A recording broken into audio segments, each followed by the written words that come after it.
The stars looked cold and distant through the bridge windows of the Aurora Dawn. Captain Jake Morrison stood with his hands behind his back, watching the empty space ahead. His ship was 3 days out from Earth, heading toward a place where no human had gone before. "Captain, we're picking up something on the long-range scanners," said Officer Kelly Brooks from her station. Her voice was steady, but Jake could hear the excitement underneath. "It's big, sir, really big." Jake walked over to look at her screen. The green dots showed at least 20 ships moving in formation. They were still far away, but getting closer fast. "Are they headed for us?" "Hard to tell, sir, but they're definitely not human ships." Dr. Lisa Parker looked up from her research tablet.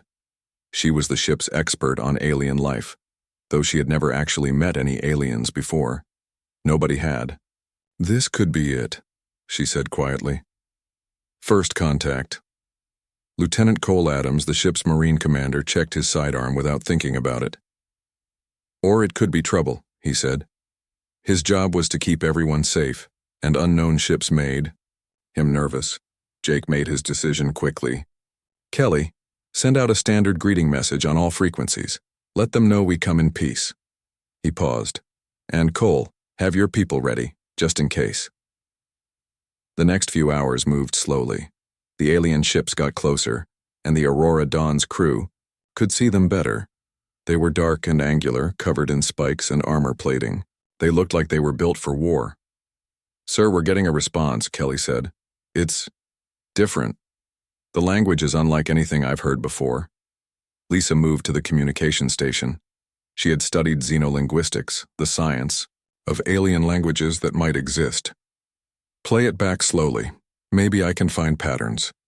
The alien message filled the bridge with harsh, growling sounds. It sounded angry, but Lisa wasn't sure. Alien emotions might work differently than human ones. "I think they want us to stop," she said after listening several times. "Some of these sounds repeat when they talk about movement and stopping." Jake nodded. "Kelly, bring us to a full stop. Show them we're not a threat." The alien ships surrounded the Aurora Dawn in a perfect circle. Up close, they were massive. The smallest was twice the size of Jake's ship. The largest looked like it could swallow the Aurora Dawn whole. "Captain, they're sending over a shuttle," Cole reported. "Looks like they want to meet face to face." "Good," Jake said. "That's exactly what we hoped for. Lisa, you're with me.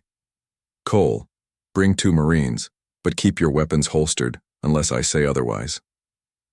The alien shuttle docked with a loud clang that echoed through the ship. Jake and his team waited in the docking bay as the airlock cycled open. The air that came through smelled strange, like metal and something sharp. The first alien to step through was huge.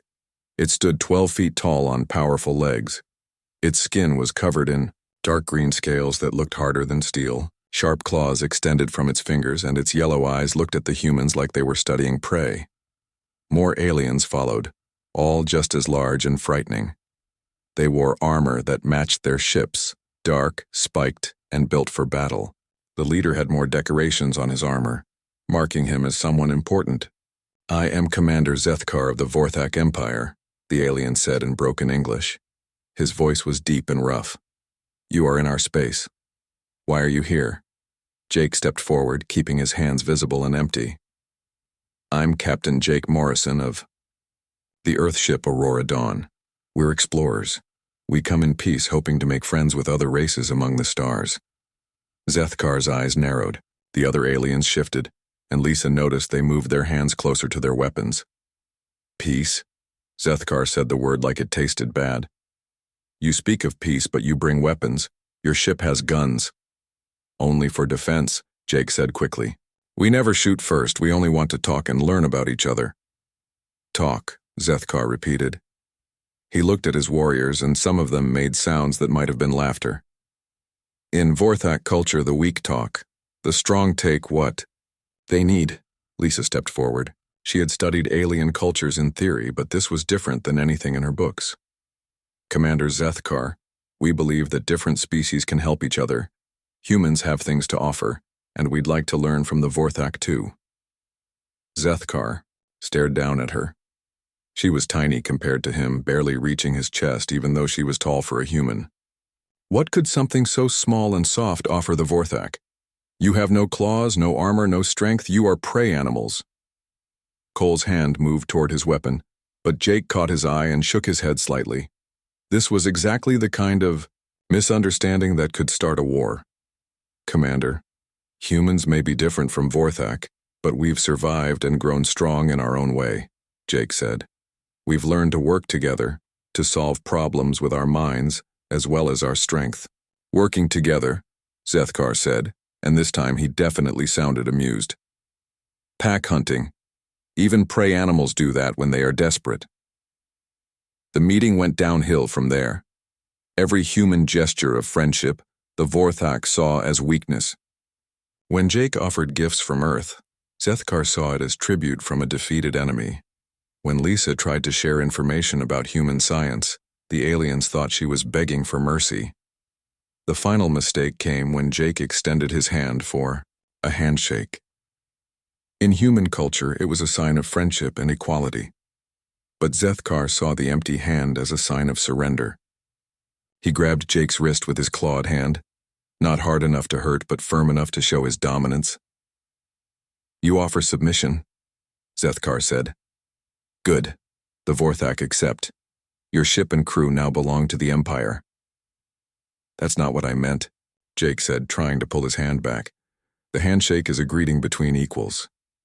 Equals? Zethkar's grip tightened. Look around you, human. Do we look equal to you? Cole couldn't stay quiet anymore.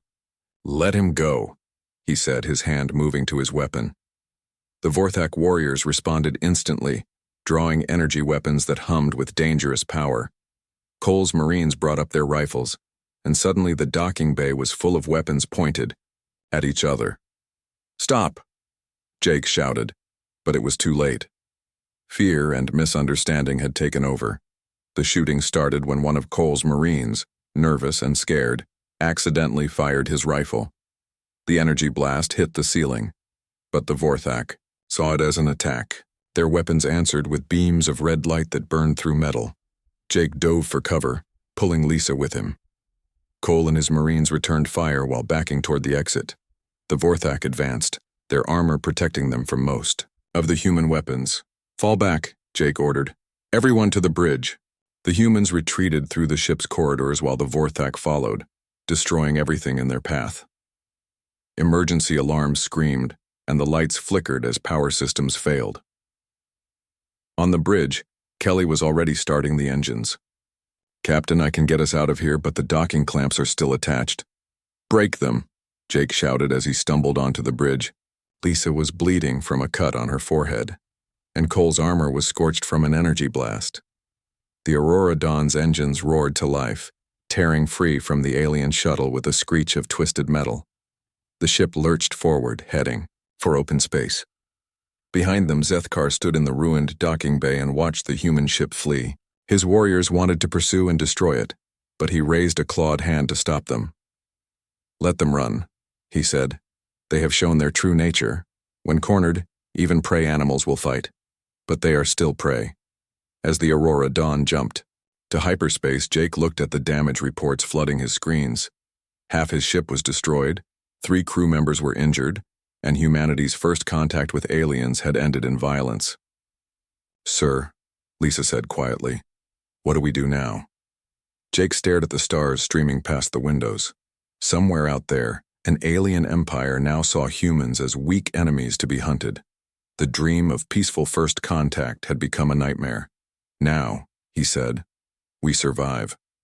3 days after the fight on the Aurora Dawn, Jake Morrison stood on the bridge of his damaged ship and watched his worst fears come true. The engine core was failing, and they were too far from Earth to call for help. Captain, we're losing. Power fast, Kelly Brooks reported from her station. Her fingers flew over the controls, but nothing could stop what was happening. The Vorthak energy weapons damaged our main power systems. We've got maybe 6 hours before complete shutdown. Jake looked at the planet below them. Kepler 442b was supposed to be uninhabited, just another rock in space. Now it might be their only chance of survival. What do we know about that world? Lisa Parker pulled up her research files on her tablet. The screen was cracked from the battle, but it still worked. It's got breathable air and water, lots of jungle and mountains. The gravity is a bit heavier than Earth, but we can handle it. What about life forms? Cole Adams asked. The Marine commander was checking his equipment while he talked. If they were going down to an alien world, he wanted to be ready. The scans show lots of animal life, Lisa said. Some of it is pretty big, but nothing that looks like intelligent species. Jake made the decision quickly. Kelly, get us down there while we still have power. Find the best landing spot you can. The Aurora Dawn shook and groaned as it entered the planet's atmosphere. Without full power, the landing was rough. The ship hit the ground hard, throwing everyone against their seats. When the shaking stopped, they could hear the hull creaking around them. Hull integrity is holding, Cole reported. But we're not going anywhere in this ship again. Through the windows, they could see a wall of green jungle stretching as far as they could see.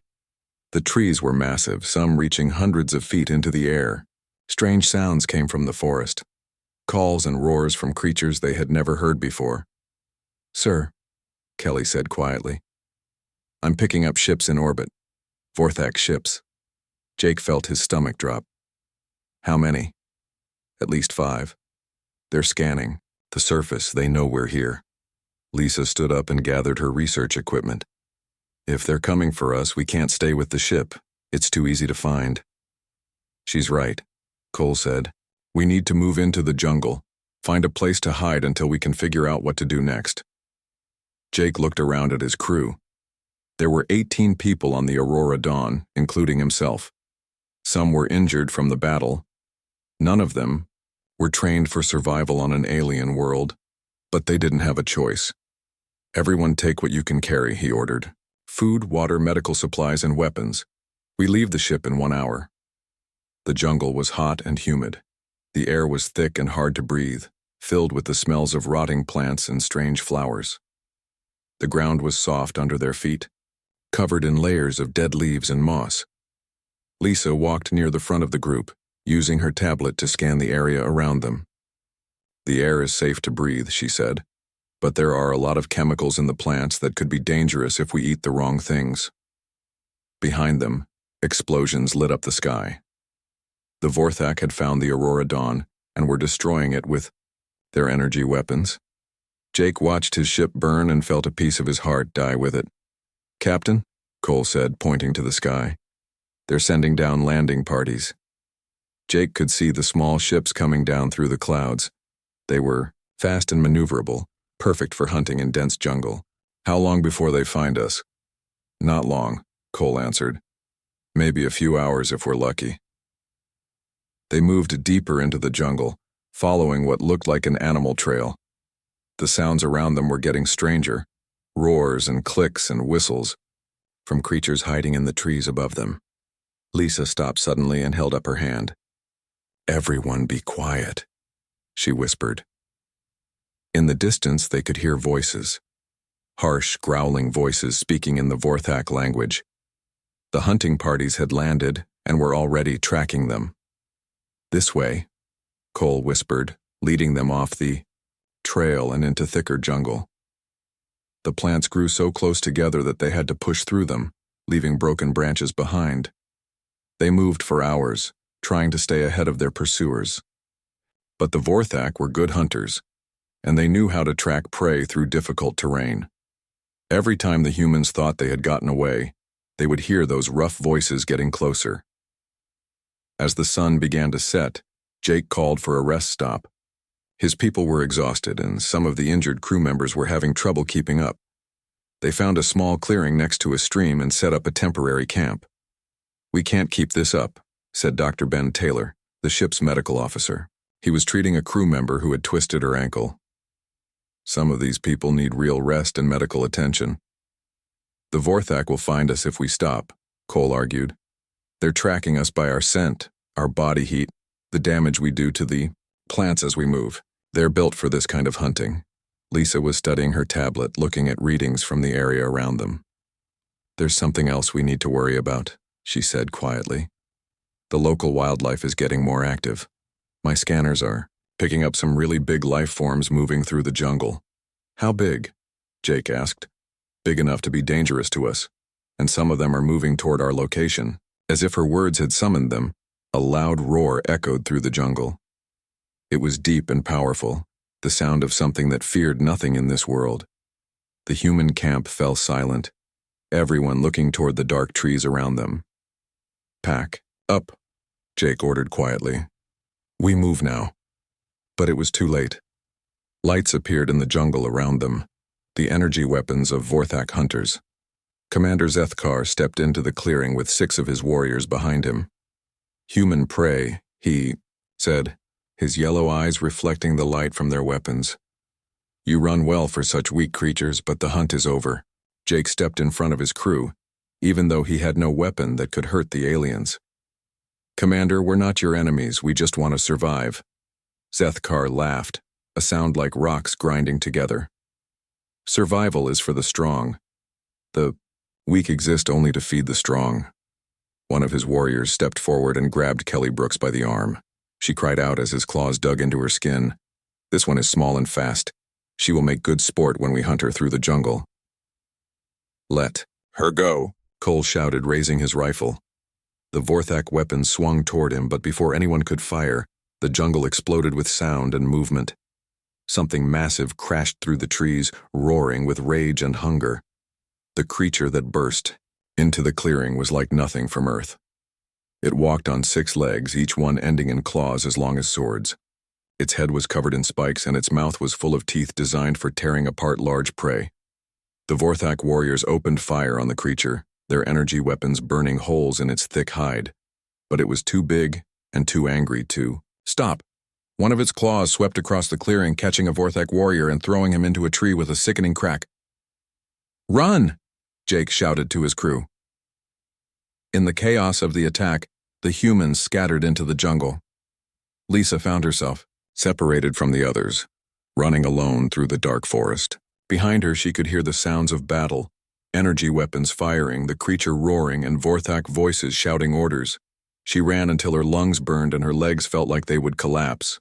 When she finally stopped, she was alone, in the alien jungle. Her tablet was cracked and barely working. She had a small emergency kit and nothing else. The sounds of battle had faded behind her. She didn't know if her friends were alive or dead. All around her, the jungle was full of strange noises and moving shadows, but Lisa was alive, and as long as she was alive, she had hope. She found a hollow tree to hide in and tried to use her damaged tablet to contact the others. The screen flickered and went dark. Miles away, Zethkar stood over the body of the creature that had attacked them. 2 of his warriors were dead and another was badly injured. The humans had escaped in the confusion. Commander, one of his warriors said, should we pursue them? Zethkar looked at the claw marks on his armor where the creature had nearly killed him. Yes, he growled, but we hunt them properly now, like the dangerous prey they are proving to be. He had underestimated the humans. He had thought they were simple prey animals, easy to catch and kill. But they had survived the crash, evaded his hunters for hours, and now this planet's own predators were helping them. Send word to the other hunting parties, he ordered. The humans are more cunning than we thought. We treat them as worthy prey from now on. In the distance, another roar echoed through the jungle. This planet was full of dangers and the hunt was just beginning. Lisa huddled in her hiding place and listened to the sounds of the night. Somewhere out there, her friends were hiding too. And somewhere else, alien hunters were looking for them, all. She closed her eyes and tried not to think about how alone she was on this hostile world. Tomorrow she would try to find the others. Tonight, she just had to survive. Lisa Parker woke up in the hollow tree as the first light of dawn came through the jungle canopy. Her body was stiff and sore from sleeping on the hard wood, but she was alive. That was more than she had hoped for when she fell asleep. Her tablet was completely dead now. The screen was black and wouldn't respond to anything she tried. Without it, she had no way to scan for dangers or find her way through the jungle. She was truly alone. The forest around her was waking up too. Strange, Bird-like creatures called to each other in the trees above. Something large crashed through the undergrowth nearby, but she couldn't see what it was through the thick plants. Lisa climbed out of her hiding place and tried to figure out which direction to go. She had her small emergency kit with some food, bars, water purification tablets, and basic medical supplies. It wasn't much, but it would keep her alive for a few days if she was careful. She decided to follow the sound of water. All life needed water, so if she stayed near a stream or river, she might find her friends, or at least she wouldn't die of thirst. The stream was small and clear, running over smooth rocks worn down by years of flowing water. Lisa filled her water bottle and dropped in a purification tablet. The water tasted strange, with a metallic flavor that reminded her of the Vorthak ships, but it was safe to drink. As she followed the stream deeper into the jungle, she started to notice signs that something big lived in this area. Trees had deep claw marks carved into their bark. Some plants were crushed flat as if something massive had stepped on them. And there was a smell in the air, musky and sharp like a predator's den. Lisa knew she should turn back, but the stream was the only landmark she had. Without it, she would be completely lost in the endless jungle. She kept walking, but more carefully now, trying to make as little noise as possible. The stream led her to a large clearing where the trees opened up to let in more sunlight. In the center of the clearing was a pool of dark water, fed by a small waterfall that dropped down from the rocks above. It would have been beautiful if not for the bones scattered around the edges. The bones were huge, some from creatures as big as elephants, others from smaller animals she couldn't identify. All of them were cracked and chewed, with deep tooth marks showing how they had been killed. Lisa was backing away from the clearing when she heard voices. Vorthak voices, getting closer. She looked around frantically for a place to hide and spotted a fallen log near the edge of the pool. It wasn't perfect cover, but it was better than standing in the open. She crouched behind the log just as Commander Zethkar emerged from the jungle with 3 of his warriors. They moved carefully, their weapons ready, scanning the clearing for any sign of danger. "The human tracks lead this way," one of the warriors said in their harsh language. Lisa had picked up enough of their words during the first meeting to understand some of what they were saying. "Be careful," Zethkar replied. "This is a shadow maw hunting ground. Even we do not come here lightly." Lisa had never heard the word shadow maw before, but from the way the Vorthak spoke about it, she knew it was something to fear. These were warriors who faced battle without hesitation, but they were nervous about whatever lived in this clearing. "Commander," another warrior said, "look at this." He was pointing to something in the trees on the far side of the clearing. Lisa followed his gaze and saw movement in the shadows, something large and dark that seemed to flow between the trees like liquid night. The shadow maw emerged from the jungle slowly, as if it knew it was the most dangerous thing in the forest, and had no need to hurry. Lisa's breath caught in her throat as she got her first look at the apex predator of this world.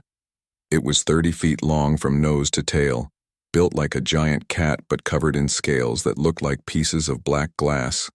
When the sunlight hit those scales, they reflected rainbow colors like oil on water.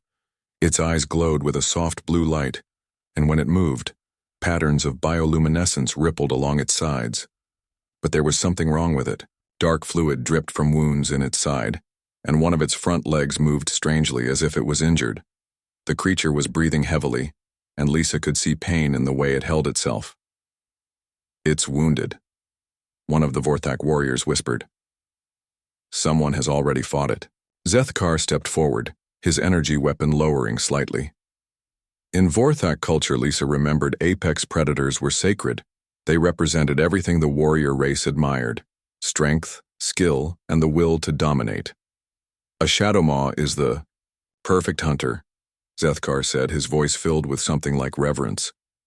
"To find one wounded is a sign from the ancestors. I will claim its honor in single combat." "Commander, it's dying anyway," one of his warriors pointed out.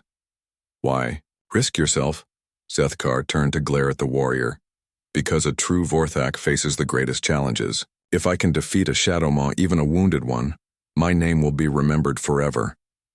He handed his energy weapon to one of his warriors and drew a curved blade from his belt. The weapon looked small compared to the massive predator, but Lisa could see it was made from the same advanced materials as their armor. The Shadow Maw watched Zethkar approach with its glowing blue eyes.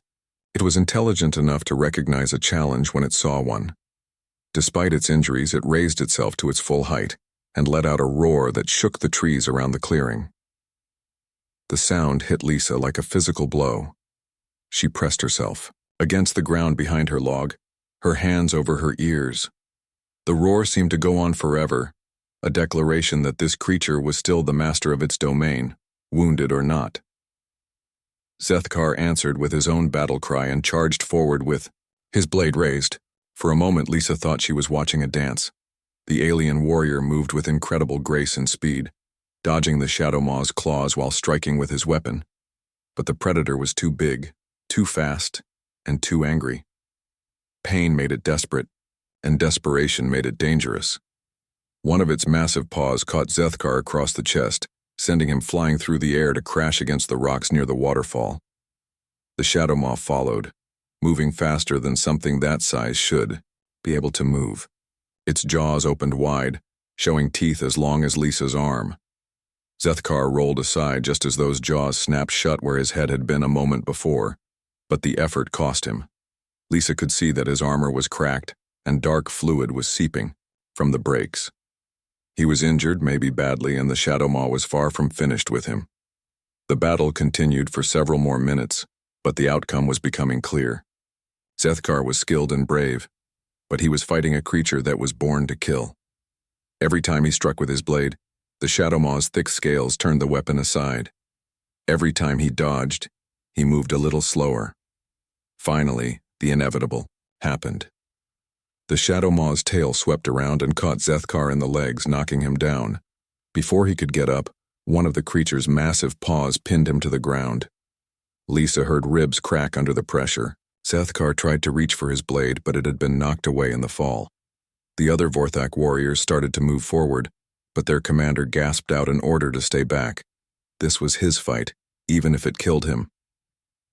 The Shadow Maw lowered its head toward the pinned warrior, its glowing eyes studying him.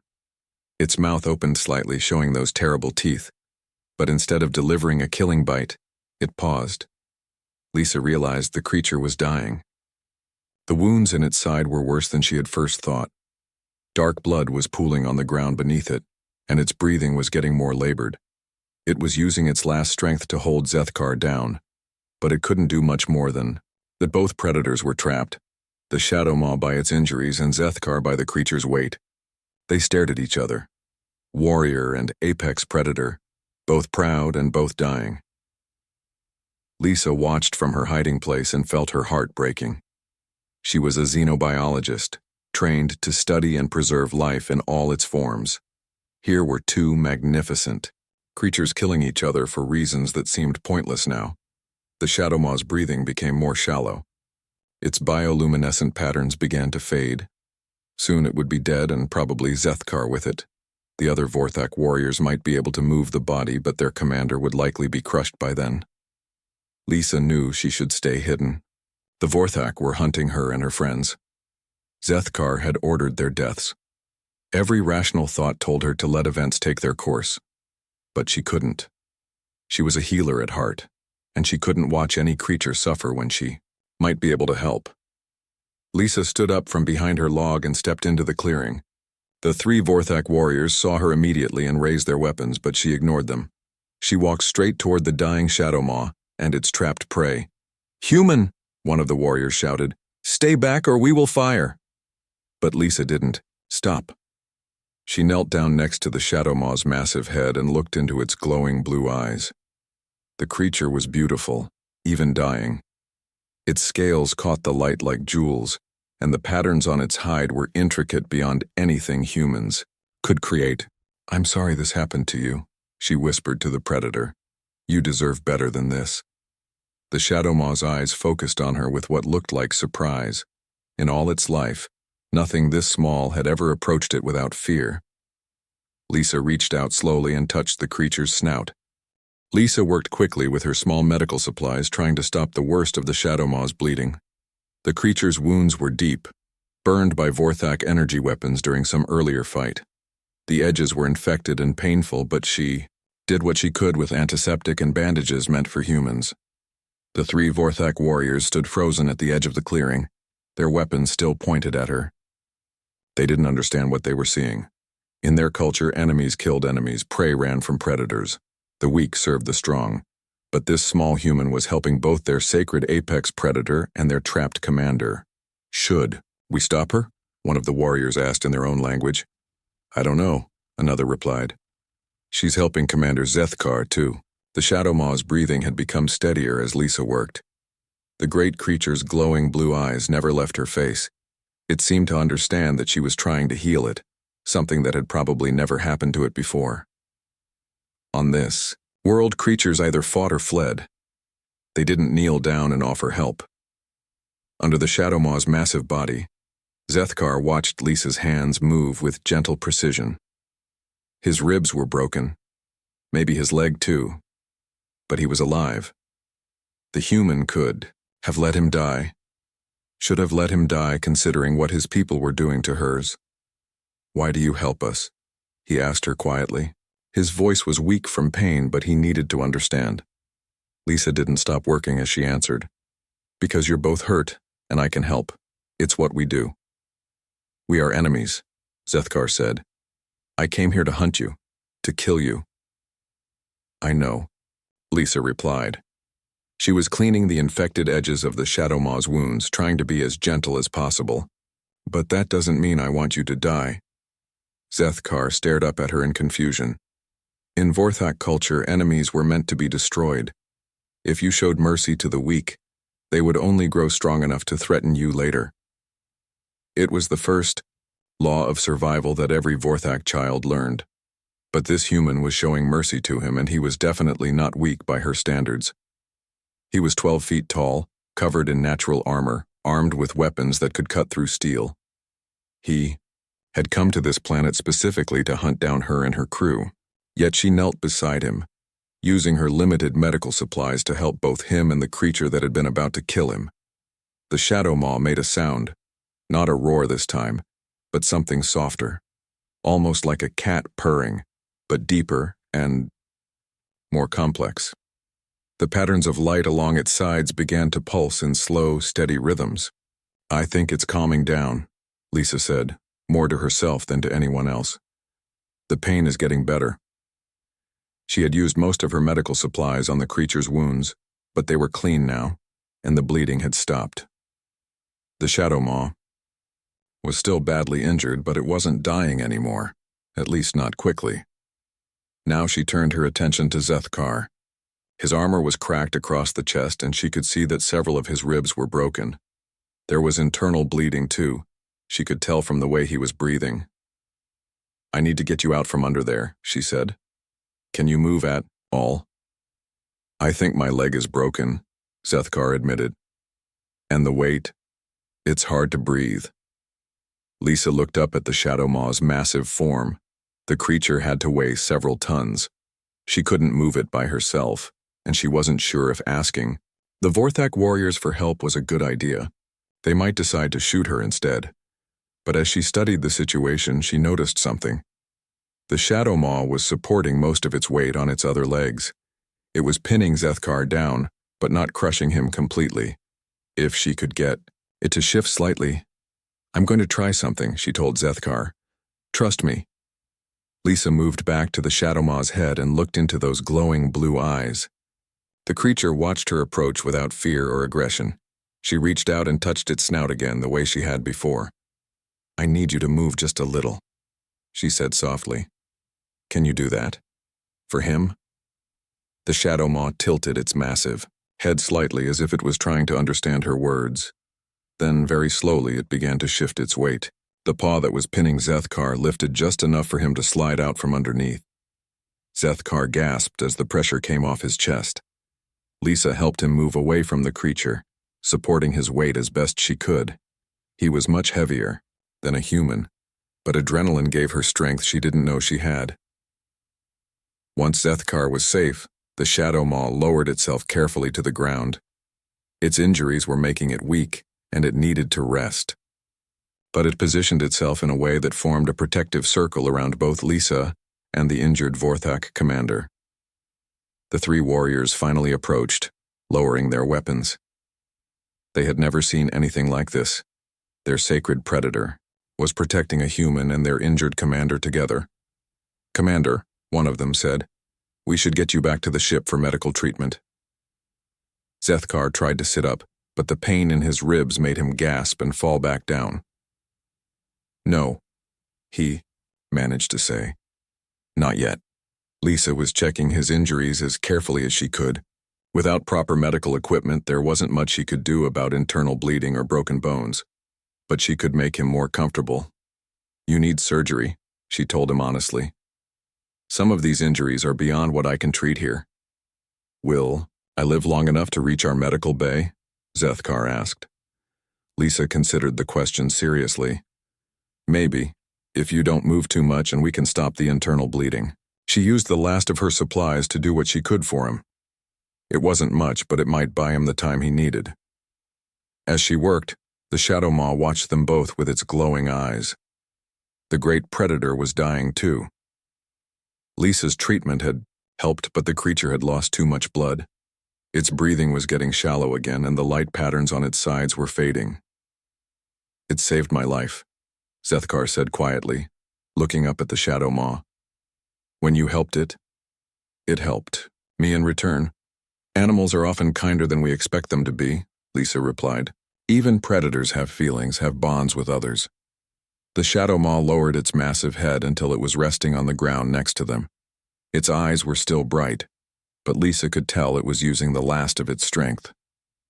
The creature that had ruled this jungle for years was coming to the end of its life. Lisa reached out and placed her hand on the Shadow Maw's snout one more time. "Thank you," she whispered, "for protecting us, for understanding."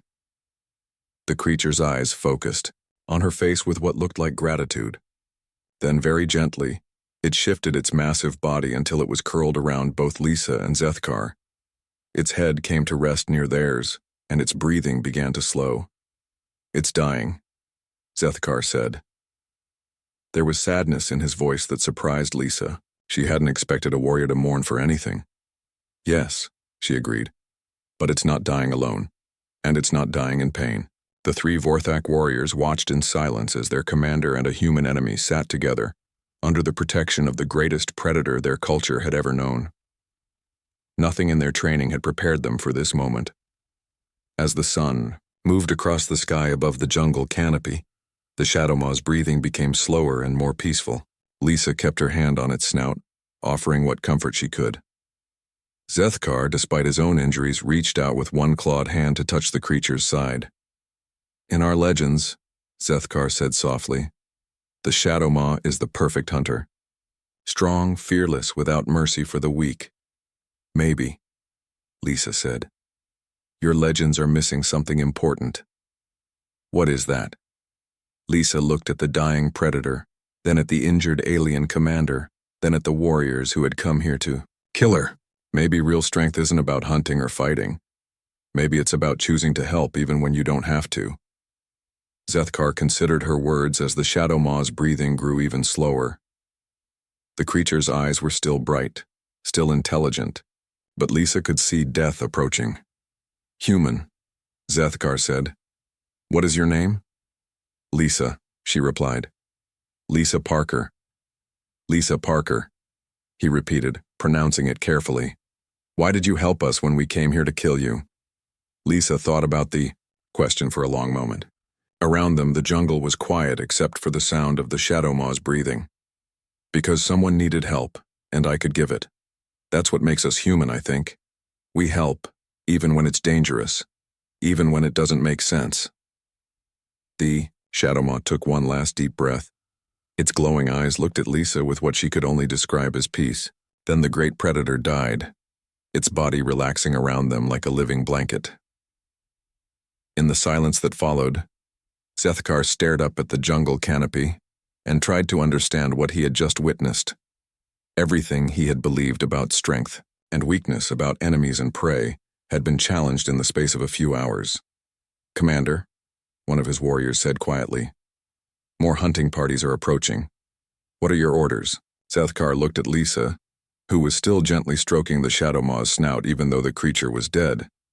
This small, soft human had shown more courage than most Vorthak warriors he knew. She had faced down a dying apex predator, and 3 armed enemies to help strangers who meant her harm. Tell them to lower their weapons, he said finally. All of them.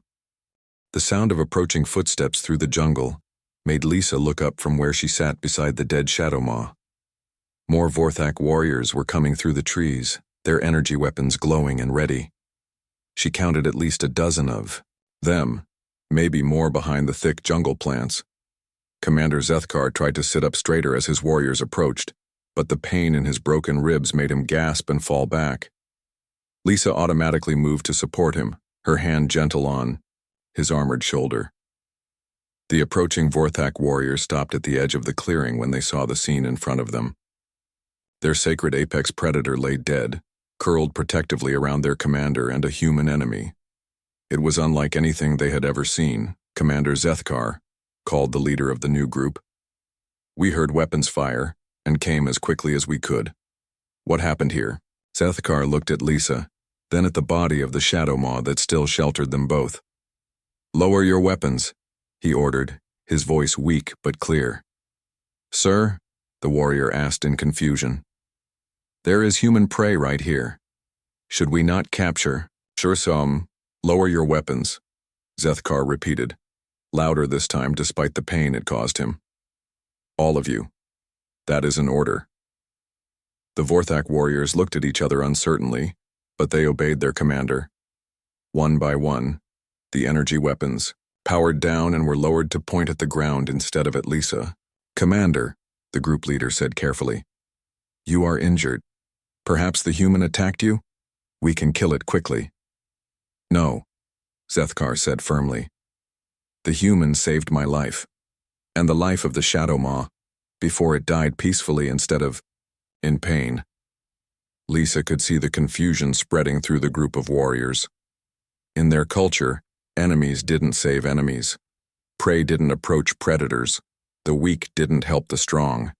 Yet here was their commander, telling them that a human had done all of these impossible things. I don't understand, one of the younger warriors said. Why would prey help a hunter? Zethkar struggled to find words for something his people had no experience with. Because, he said slowly, she is not prey. None of them are prey.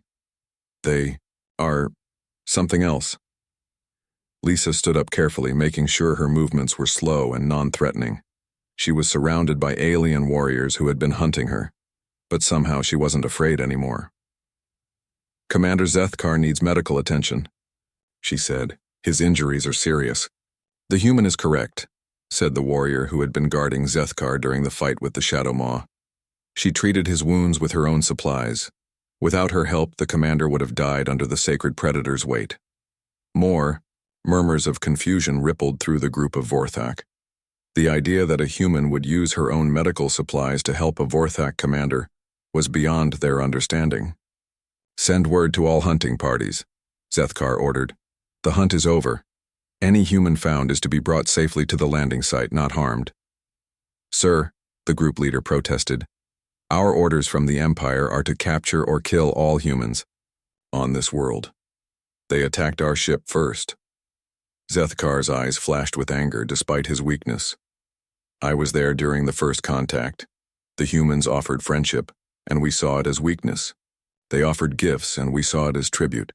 They offered equality, and we took it as submission. The attack happened because we misunderstood everything about them.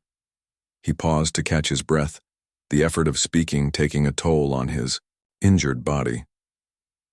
This human could have let me die, should have let me die after what we did to her people. Instead, she risked her own life to save mine and ease the suffering of a dying Shadow Maw. If that is weakness, then we have been fools to value strength. Lisa knelt down beside Zethkar again, checking his pulse and breathing. We need to get you to your medical base soon, she said quietly. I've done what I can, but these injuries need proper treatment. Why? asked one of the warriors. "Why do you care if he lives or dies? We are your enemies." Lisa looked up at the circle of alien faces surrounding her. They were all so tall and fierce, covered in armor and carrying weapons that could vaporize her instantly. But she could see confusion in their yellow eyes, not hatred. "You don't have to be our enemies," she said simply. "That's a choice, not a law of nature. We could be friends instead if we both wanted it." Friends? The concept seemed as foreign to them as mercy had been to Zethkar. "People who help each other," Lisa explained, "who share knowledge and resources, who protect each other from danger instead of creating it." One of the younger warriors stepped forward. "But you are so small and weak. What could you offer us that we cannot take for ourselves?" Lisa thought about the question seriously. "We could offer you what I just gave to Commander Zethkar and the Shadow Maw, healing instead of hurting, compassion instead of conquest. The knowledge that you don't have to face every challenge alone." "And what would you want from us?" the warrior asked. "The same thing we wanted from the beginning," Lisa said. "To learn from each other, to explore the galaxy together instead of fighting over it, to find out what amazing things we could accomplish if we worked together instead of apart." Zethkar listened to her words and felt something changing inside him. All his life, he had been taught that the universe was a battle where only the strongest survived. But this small human was showing him a different possibility. A universe where strength could be shared instead of hoarded, where the powerful could lift up the weak instead of crushing them. "Commander," the group leader said urgently, "more ships are arriving in orbit. The Empire has sent additional forces. If they find out we stopped the hunt without permission..." Zethkar knew what that meant. The Vorthak Empire did not tolerate failure or disobedience. If his superiors learned that he had called off the hunt to save human lives, he would be branded a traitor. His warriors would be punished too, just for following his orders. But as he looked at Lisa, still kneeling beside him with her hand gently checking his pulse, he realized that some things were more important than avoiding punishment. "Signal the fleet," he ordered. "Tell them I am invoking the right of sacred challenge." The warriors around the clearing fell silent. The right of sacred challenge was an ancient Vorthak law that allowed a commander to claim temporary authority over his forces if he had witnessed something that challenged the basic beliefs of their culture. It was rarely used and never over something involving aliens. "Commander," the group leader said carefully, "are you certain? The Empire will demand an explanation." "Then I will give them one," Zethkar replied. "I will tell them that we encountered a species whose strength comes not from claws or weapons but from their willingness to help others even at cost to themselves. I will tell them that a human risked her life to save mine, and that our understanding of strength and weakness needs to be reconsidered." More footsteps approached through the jungle. This time, they were lighter and more familiar. Lisa's heart jumped as she saw Captain Jake Morrison emerge from the trees, followed by Lieutenant Cole Adams and several other members of the Aurora Dawn's crew. "Lisa!" Jake called out when he saw her. Then he stopped short as he noticed the circle of Vorthak warriors surrounding her. His hand went to his sidearm, but Lisa quickly waved him off. "It's okay," she called back. "They're not going to hurt us anymore." Jake and his team approached cautiously, ready to fight or run if necessary. But the Vorthak warriors didn't raise their weapons. They simply watched as the humans were reunited with their missing crew member. "What happened here?" Jake asked, taking in the scene. The dead Shadow Maw, the injured Vorthak commander, and Lisa sitting calmly beside him. "I learned something," Lisa replied, "about what makes us human and what makes them Vorthak, and how maybe those things don't have to make us enemies." Cole noticed Zethkar's injuries and automatically stepped forward. "Sir, do you need medical assistance? Dr. Taylor is with our group." The offer to help their former enemy surprised the Vorthak warriors even more than Lisa's actions had.